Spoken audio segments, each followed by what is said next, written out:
Hi, welcome back to my YouTube channel Ambika vlogs. ഇന്നത്തെ നമ്മുടെ video മന്ത്രജപത്തിന്റെ ശക്തി വർദ്ധിപ്പിക്കാനുള്ള മാർഗങ്ങളെക്കുറിച്ചാണ്. മന്ത്രജപം ഒരു ഫലപ്രദമായ ധ്യാന രീതിയാണ്.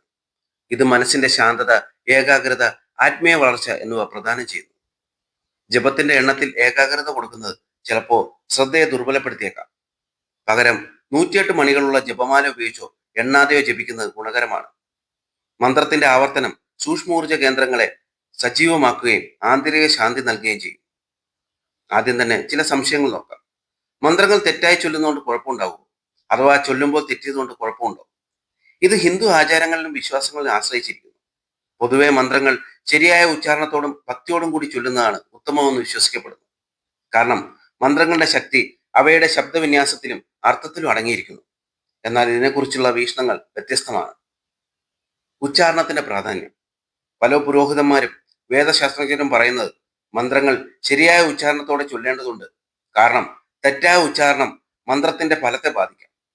ഉദാഹരണത്തിന്, വേദമന്ത്രങ്ങളിൽ ശബ്ദത്തിന്റെ സ്വരവും താളവും വളരെ പ്രധാനമാണ്. ചില പൂജകളിലോ ഹോമങ്ങളിലോ മന്ത്രങ്ങൾ തെറ്റായി ചൊല്ലുന്നത് ഫലത്തെ ബാധിക്കുമെന്ന് കരുതപ്പെടുന്നു. വേദമന്ത്രങ്ങൾ, ഹോമങ്ങൾ, യാഗങ്ങൾ എന്നിവയിൽ ശരിയായ ഉച്ചാരണം അത്യന്താപേക്ഷിതമാണ്. കാരണം ശബ്ദവിന്യാസം മന്ത്രത്തിന്റെ ശക്തിയെ ബാധിക്കും. ഉച്ചാരണ കൃത്യത, ശരിയായ ശബ്ദ വൈബ്രേഷനുകൾ ചക്രങ്ങളെ സജീവമാക്കുന്നു. ഭക്തിയുടെ പ്രാധാന്യം. ചില ആചാര്യന്മാർ വിശ്വസിക്കുന്നത് മന്ത്രം ചൊല്ലുമ്പോൾ ഭക്തിയും ശുദ്ധ മനസ്സും ഉണ്ടെങ്കിൽ ചെറിയ ഉച്ചാരണ പിശകുകൾ വലിയ പ്രശ്നമല്ലെന്നാണ്. ഭഗവത്ഗീതയിലും മറ്റ് ഗ്രന്ഥങ്ങളിലും ഭക്തിയാണ് ഏറ്റവും പ്രധാനമെന്ന് പറയുന്നുണ്ട്. വ്യക്തിപരമായ ഭക്തി ആവശ്യങ്ങൾക്കായി മന്ത്രങ്ങൾ ചൊല്ലുമ്പോൾ തെറ്റുകൾ വലിയ പ്രശ്നമായി കണക്കാക്കപ്പെടാറില്ല. ഭക്തിയും ശുദ്ധ മനസ്സും ഉണ്ടെങ്കിൽ ചെറിയ ഉച്ചാരണ പിശകുകൾ സാധാരണയായി പ്രശ്നമല്ല.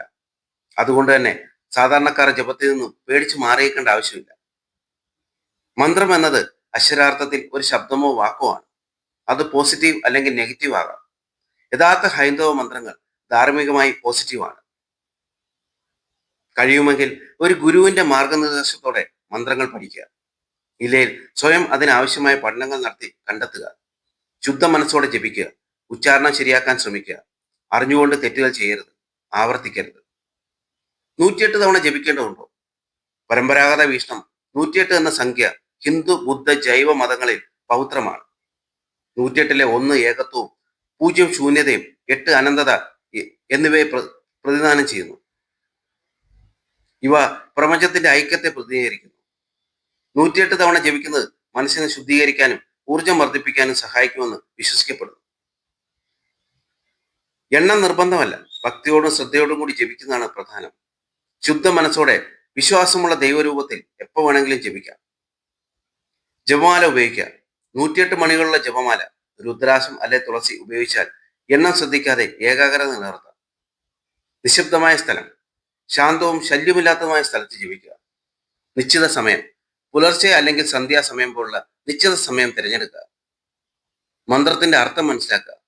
മന്ത്രത്തിന്റെ ഉദ്ദേശവും അർത്ഥവും മനസ്സിൽ വെക്കുക. ഇത് ശ്രദ്ധ നിലനിർത്താൻ സഹായിക്കും. ശ്വാസ നിയന്ത്രണം. ശ്വാസോച്ഛ്വാസം ശ്രദ്ധിച്ച് മന്ത്രം ജപിക്കുക. ഇത് ഏകാഗ്രത വർദ്ധിപ്പിക്കും. ചെറിയ തുടക്കം. ആദ്യം 11, 21 തവണ ജപിച്ചു തുടങ്ങി പതുക്കെ 108 വർദ്ധിപ്പിക്കുക. ജപത്തിന്റെ ശക്തി വർദ്ധിപ്പിക്കാനുള്ള ഉപദേശങ്ങൾ. 1. നല്ല പ്രവൃത്തികളും കാരുണ്യവും. സൽക്കർമ്മങ്ങൾ, വൈകല്യമുള്ളവരെ പരിചരിക്കൽ, പിന്നോക്ക വിഭാഗങ്ങളെ സഹായിക്കൽ എന്നിവ മനുഷ്യനെ ശുദ്ധമാക്കി ജപത്തിന്റെ ഫലം വർദ്ധിപ്പിക്കും. ഭക്തിയും ഈശ്വരപ്രേമവും. ഈശ്വരനോടുള്ള സ്നേഹം, പ്രകൃതിയോടും ജീവജാലങ്ങളോടുള്ള തുറന്ന മനസ്സ് ജപത്തെ ഫലപ്രദമാക്കും. ആരോഗ്യവും സന്തുലനവും. ശാരീരിക മാനസിക ആരോഗ്യം, ഹൃദയ മനസ്സിന്റെ സന്തുലനം, ഏകാദശി വ്രതം, ക്ഷേത്ര ദർശനം, മറ്റു ഉപവാസങ്ങൾ, സന്ധ്യാപ്രാർത്ഥനയും ഏകാഗ്രത വർദ്ധിപ്പിക്കും. പഠനവും ആത്മാർത്ഥതയും. മന്ത്രങ്ങൾ ശരിയായി പഠിക്കുക. ആത്മാർത്ഥതയോടെ ജപിക്കുക. തെറ്റുകൾ തിരുത്താൻ ശ്രമിക്കുക. സ്വയം സത്യസന്ധത പുലർത്തുക. ജപവിദ്യകൾ മനസ്സിലാക്കാൻ കഠിനാധ്വാനം ചെയ്യുക. എല്ലാവരോടും നീതിപൂർവം പെരുമാറുക. പ്രപഞ്ചത്തോട് സ്നേഹം പുലർത്തുക. മന്ത്രം ജപിക്കുമ്പോൾ അതിന്റെ ദിവ്യശക്തി ഹൃദയത്തിൽ അല്ലെങ്കിൽ ഭൂമധ്യത്തിൽ പ്രകാശിക്കുന്നതായി ധ്യാനിക്കുക. ഉദാഹരണം, ഓം നമഃശിവായ ജപിക്കുമ്പോൾ ശിവലിംഗത്തിന്റെ ജ്യോതി സങ്കല്പിക്കുക. മന്ത്രശക്തിയിൽ അചഞ്ചലമായ വിശ്വാസം വയ്ക്കുക. മന്ത്രജപം ഒരു സാധനയാണ്. നിത്യപരിശീലനത്തിലൂടെ മാത്രമേ അതിന്റെ പൂർണ്ണശക്തി മനസ്സിലാവൂ. കോപം, ലോഭം, അസൂയ എന്നിവ ഒഴിവാക്കുക. ജപം തുടങ്ങുന്നതിന് മുമ്പ് തടസ്സങ്ങൾ നീക്കാൻ ഒരു ലഘു ഗണപതി ധ്യാനം ശീലമാക്കുക. ക്രമാനുഗതമായ പരിശീലനം രാവിലെ, ഉച്ചയ്ക്ക്, വൈകുന്നേരം എന്നിങ്ങനെ 10-15 മിനിറ്റ് വീതം ഹ്രസ്വ സമയങ്ങളിൽ പരിശീലിക്കുക. ശബ്ദത്തോടെ, പിന്നീട് മാനസികമായി, ആദ്യം വായ്ത്താരി ജപിച്ച് പിന്നീട് മനസ്സിൽ ആവർത്തിക്കുക. നിശബ്ദതയിലേക്ക്. ഏറ്റവും ഒടുവിൽ മന്ത്രം ഉപേക്ഷിച്ച് ആന്തരിക നിശബ്ദത അനുഭവമാക്കാൻ ശ്രമിക്കുക. കുറച്ചു സമയം അങ്ങനെ ഇരിക്കാൻ ശ്രമിക്കുക. ഒന്നും അധികമാകരുത്. ക്രമേണ സമയം വർദ്ധിപ്പിക്കുക.